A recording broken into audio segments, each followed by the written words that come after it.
మామూలుగానే దర్శక ధీరుడు రాజమౌళి ఒక్కో సినిమాకు 2-3 ఏళ్ల సమయాన్ని తీసుకుంటాడు. బాహుబలి సిరీస్కు కూడా చాలా సమయం తీసుకున్న జక్కన్న ఆ తర్వాత RRR సినిమా విషయంలో కూడా అదే చేశాడు. కాకపోతే ఈ సినిమా షూటింగ్ జరుగుతున్నప్పుడు రిలీజ్ సమయంలో కరోనా ఎఫెక్ట్ పడింది. కానీ ఇప్పుడు మహేష్ బాబు సినిమాను మొదలు పెట్టడానికే 3 ఏళ్ల సమయాన్ని తీసుకునేలా ఉన్నాడు. RRR మూవీ రిలీజ్ అయ్యి 2.5 ఏళ్లు కావస్తోంది. ఇందులో 1 సంవత్సరం పాటు ఆస్కార్ ప్రమోషన్స్, రాజమౌళి వెకేషన్స్ తీసేస్తే ఇప్పటివరకు SSMB 29 అధికారిక ప్రకటన కూడా ఇవ్వలేదు. కనీసం ఈ సినిమా ఎప్పుడుంటుందనేది కూడా చెప్పడం లేదు.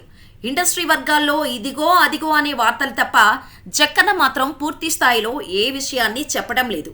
వచ్చే ఆగస్టు 9న సూపర్ స్టార్ బర్త్డేకి ఈ సినిమా అప్డేట్ ఉంటుంది అనుకుంటే ఇప్పుడు అది కూడా లేదని అంటున్నారు.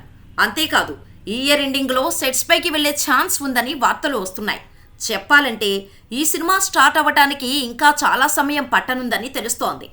ఏడాది చివర్లో అంటున్నప్పటికీ మళ్ళీ 2025కి SSMB 29 ముహూర్తం ఫిక్స్ చేసేలా ఉన్నారు.